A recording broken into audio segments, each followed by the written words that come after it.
अस्सलामुअलैकुम। रात के 3 बजे बड़ी बुरी तरह से दरवाज़ा थरथराया था। एकदम ही मेरी आंख खुली थी। मेरे बराबर लेटी मेरी 5 साला बेटी भी उठ गई, लेकिन मैं जानती थी कि रात के इस पहर कौन आ सकता है।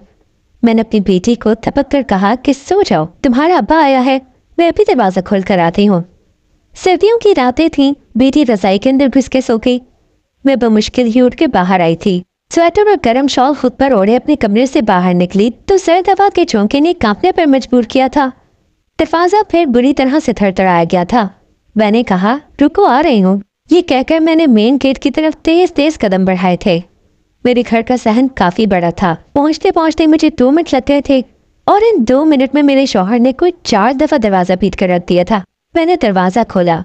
इरादा तो मेरा यही था कि इसे खड़ी खड़ी सुना दूं कि रात के इस बार तुम क्या दरवाजा पीटे जा रहे हो, कम से कम हमारा नहीं तो मोहल्ले वालों का ख्याल कर लो। लेकिन उसके साथ एक 14 साल बच्ची को देखकर तो मैं सांस लेने ही भूल गई थी। मेरे शौहर ने उसका हाथ मजबूती से पकड़ रखा था और वो बेतहाशा रोई जा रही थी। एक हाथ में छोटा सा बैग भी था।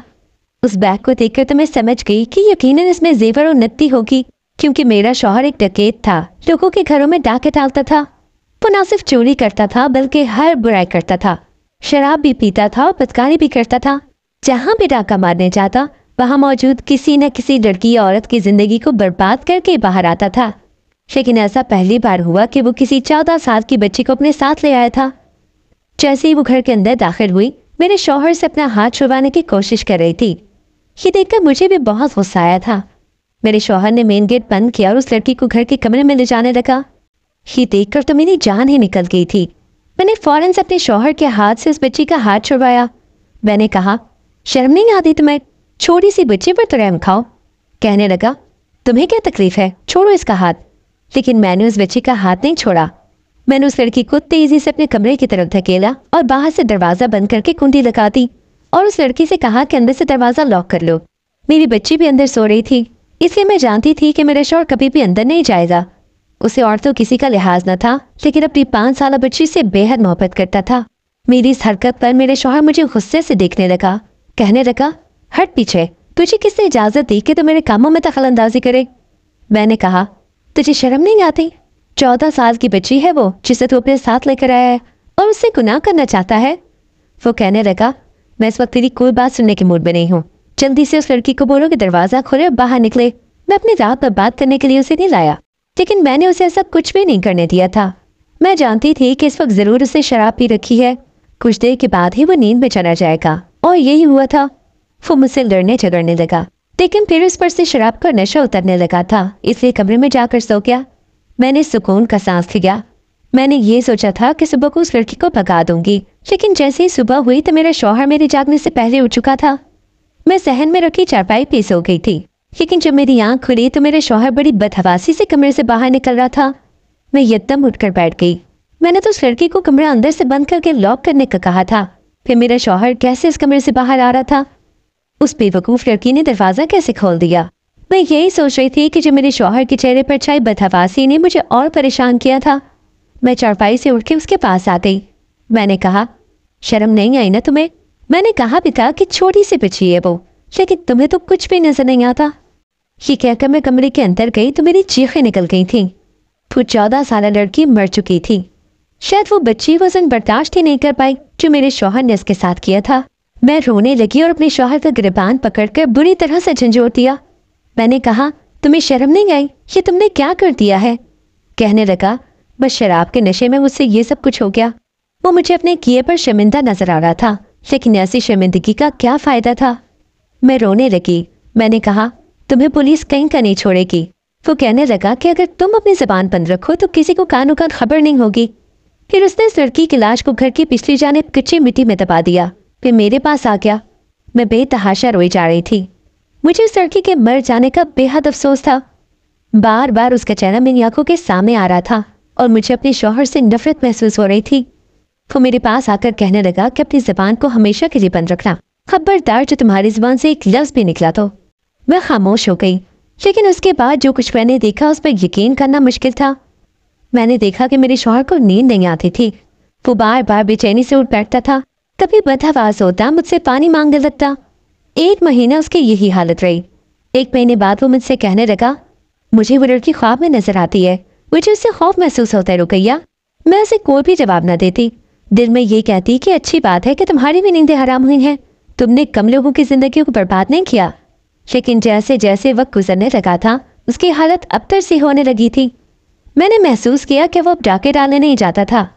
1-2 महीने वो कहीं भी डाका डालने नहीं गया था, लेकिन इसके बाद घर पर फाके की नौबत आने लगी।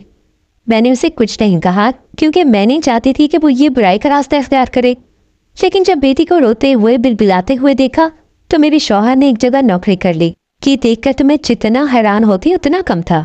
मुझे तो लगता था कि वो दोबारा डकैती ही मारेगा, लेकिन वो कहता था कि मुझे वो लड़की रात पर सोने नहीं देती। कभी ऐसा लगता है कि वो अपनी कब्र से उठकर आ जाएगी और मेरा गला घूमकर मुझे मार डालेगी। मेरा शौहर अब बहुत ज्यादा बदल गया था। नौकरी से जो पैसे लाता वो मेरे हाथ पर रख देता। चंद ही माह में उसने अपनी जिंदगी को यकसे बदल दिया था। अक्सर मैंने उसे तहज्जुद के वक्त जाए नमाज पर बैठे रोते देखा था, अपने गुनाहों की माफी मांगते हुए देखा था। अब तो वो 5 वक्त नमाज पढ़ने लगा था, लेकिन मुकाफात अमल एक ऐसी चीज है जो होकर ही रहती है। फिर अल्लाह ताला ने भी कहा कि जुल्म का हिसाब वो दुनिया से शुरू कर देता है। मेरे शौहर के साथ भी ऐसा ही हुआ था, क्योंकि वो हर बुराई छोड़ चुका था। ना तो वो अब शराब पीता था, ना ही डाके डालता था, ना ही किसी औरत की तरफ आंख उठाकर देखता था। लेकिन शायद ही उस लड़की की बद्दुआ थी जो मुझे और मेरे शौहर को लग गई थी। यूं ही वक्त गुजरता चला गया और हमारी बेटी भी जवान हो गई। मेरा शौहर उससे बेहद मोहब्बत करता था। मुझसे ज्यादा वो अपनी बेटी का ख्याल रखता। उससे दोबारा कभी मुझसे लड़ाई भी नहीं की थी, ना ही कभी अपनी बेटी के सामने मुझसे ऊंची आवाज में बात करता। मेरी बेटी भी अपने बाप से बेहद मोहब्बत करती थी। वो एक लम्हे के लिए भी अपनी बेटी को अपनी नजरों से उछल नहीं होने देता था। वो दिसंबर की एक सर्द रात थी। मैं और मेरी बेटी बेड पर सो रहे थे, जबकि मेरा शौहर साथ ही कमरे में चारपाई पर सो रहा था। आधी रात को अचानक वो चीखने चिल्लाने लगा और न जाने किसी से माफिया मांगने लगा। वो चीखते चिल्लाते हुए उठ बैठा था। कमरे से आती शौहर की आवाज सुनकर मैं भी भौंकलाकर उठ बैठी थी। अभी तक मेरी बेटी सो रही थी। मैं फौरन हड़बड़ा कर उठी और अपने शौहर के पास गई और उसे होश में लाने लगी। मैं नहीं चाहती थी कि बेटी की आंख खुल जाए और वो सवाल करे। मैंने शौहर को झंझोड़ा और कहा कि होश में आओ, क्या हो गया है, क्यों शोर मचा रहे हो। शौहर होश में आया तो दीदी फाड़ कर मेरे चेहरे की तरफ देखने लगा और फिर फौरन बिस्तर से उतरा और कहने लगा, मेरी नौशीन कहाँ है, नौशीन कहाँ है। वो बौखलाया हुआ बिस्तर से गिरता पड़ता उठा और फौरन बेड पर अपनी बेटी के पास गया। नौशीन अभी तक गहरी नींद में सो रही थी। जब शौहर ने उसे सोता हुआ देखा तो फूट फूट कर रोने लगा। बेटी का हाथ थामा और माथे पर लगाकर बेतहाशा रोया। बाप को पास बैठा रोते देखकर नौशीन भी नींद से जाग चुकी थी। फौरन आंखें खोलकर पूछने लगी, क्या हुआ अब्बू, आप इस कदर क्यों रो रहे हैं, क्या हो गया। मगर मैं क्या जवाब देती। उसके बाप ने जो कुछ किया था उसने आज इतने सालों बाद भी उसे सुकून की नींद सोने नहीं दिया था। बाप को रोता देखकर नौशीन भी रोने लगी और कहने लगी कि अब्बू यकीनन आप पे कोई बुरा ख्वाब देख लिया होगा। मैं ठीक हूँ, सही सलामत हूँ, आप मत रोएं वरना मैं भी रोने लगूंगी। मेरे शौहर ने फौरन अपनी आंखें साफ की और बेटी के सर पर बोसा देते हुए बोला कि तुम सो जा सुकून से, कुछ नहीं हुआ, बस मैंने ऐसे ही ख्वाब देख लिया था। इतना कहते मेरा शौहर अपनी बेटी से अलग हुआ और कमरे से बाहर निकल गया। वो सीधा सहन में आया था। मैंने बेटी को वहीं लेटने का कहा और खुद भी शौहर के पीछे चली गई। यह सर्द रात थी, मुझे तो स्वेटर और शॉल में भी ठंड लग रही थी, मगर मेरा शौहर यूं ही बाहर सहन में खड़ा था। उसका पूरा वजूद पसीने से शराबूर था। वो बिल्कुल सुर्ख हुआ था और वहीं सहन में बैठकर एक मरतबा फिर रोने लगा। वो दिल ही दिल में गिड़गिड़ाते हुए अपने रब से माफिया मांग रहा था। आज तक मैंने कभी उसके अमल में दखल अंदाजी नहीं की थी, मगर आज जब मैंने उसे रोते देखा तो उसके कंधे पर अपना हाथ रखा और कहने लगी कि क्या बात है जो तुम्हें परेशान कर रही है। तुमने खुदा से माफी मांग तो ली है, वो तो बड़े गफूर रहीम है, तुम्हें माफ कर देगा। मगर मेरा शौहर रोने लगा, कहने लगा कि खुदा तो माफ कर देगा, मगर उस मासूम बच्ची का क्या जो मेरी वजह से मर गई। रोज वो मेरे ख्वाब में आती है, मैं उसे भूलने की कोशिश करता हूँ तो वो फिर मेरे ख्वाब में आकर मेरे सामने रोती है, बिलखती है। और आज रात तो मैंने बड़े ही अजीब ख्वाब देखा, मेरी अपनी ही बच्ची। इससे आगे मेरा शौहर बोल ही न पाया था, जबकि मेरा वजूद भी लरस कर रह गया। मैं फौरन इस्तिग़फ़ार का विर्द करने लगी। जो कुछ दूसरों के साथ होता आया था वो सब कुछ अपनी बच्ची के साथ बर्दाश्त भी नहीं कर सकती थी। सही कहा है किसी ने कि जब तक खुद पर न गुजरे तो इंसान कभी भी उस कर्ब को महसूस नहीं करता जिसमें दूसरों को देखकर वो उससे तसल्ली भरे अल्फाज कह देता है। खैर वक्त यूं ही आगे बढ़ता गया। एक रोज शौहर कारोबार के सिलसिले में घर आने में लेट हो चुके थे कि तभी मुझे यूं आवाज आई जैसे सहन में कई लोग भागते हुए आ रहे हों। मेरा दिल तो किसी ने मुट्ठी में कैद किया था। मैंने कमरे की खिड़की से जब झांक कर सहन की तरफ देखा तो मेरी जान निकल गई थी, क्योंकि 2-3 मर्द जिन्होंने चेहरे पर नकाब लगा रखे थे वो एक दूसरे से इशारों में बात करते हुए हमारे घर में दाखिल हो रहे थे। मेरा तो दिल हलक को आया था। फौरन कमरे की लाइट बंद की और अपनी बच्ची को कहा कि बिस्तर के नीचे छुप जाए और खुद मोबाइल उठाकर अपने शौहर को कॉल करने लगी। शौहर का मोबाइल मुसलसल मसरूफ जा रहा था।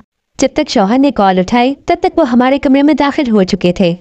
मैंने बेटी को कसम दे रखी थी कि कुछ भी हो जाए तुम बिस्तर के नीचे से बाहर मत आना, चाहे तुम्हारी माँ की जान ही क्यों न चली जाए। वो कमरे में दाखिल हुए और मेरे सर पर पिस्तौल तान दी। कहने लगे कि घर में जो भी सामान है सब कुछ लाकर मेरे सामने रखो, वरना तुम्हारी खैर नहीं। मैं डरते डरते हर चीज निकालकर उन्हें देने लगी कि तभी उस शख्स ने आगे बढ़कर खुद घर की तलाशी लेना शुरू कर दी। उसका ध्यान बिस्तर के नीचे गया। वो जो ही बिस्तर के नीचे झांकने लगा तो मैं उसे कहने लगी कि वहाँ कुछ भी नहीं है, जो कुछ था अलमारियों में वो मैंने तुम्हें दे दिया। अगले ही पल उसने कमरे में फायर कर दिया। फायर करते ही मेरे साथ मेरी बेटी की चीख भी गूंजी। वो कमीनगी से हंसा था और फिर मेरी बेटी को बालों से दबोचकर बिस्तर के नीचे से निकाला। मेरी बेटी दर्द से चीखने चिल्लाने लगी थी, मगर उन सफाक दिल लोगों को रहम न आया। एक शख्स ने मुझे यके बाद दीगर कई थप्पड़ और पिस्तौल से सर पर वार करने शुरू कर दिया। मैं बेहोश होकर गिर चुकी थी। मेरे नाक और मुंह से खून आने लगा था। फुरुख मेरी बच्ची को लेकर वहां से जाने लगे। मैं उनके पैरों में गिर गई। अपनी बच्ची को बचाने की हर मुमकिन कोशिश करने लगी, मगर वो लोग मेरी बच्ची को लेकर जाने लगे। उस वक्त मेरा शौहर घर में दाखिल हो गया। उनके बीच हाथापाई शुरू हो चुकी थी।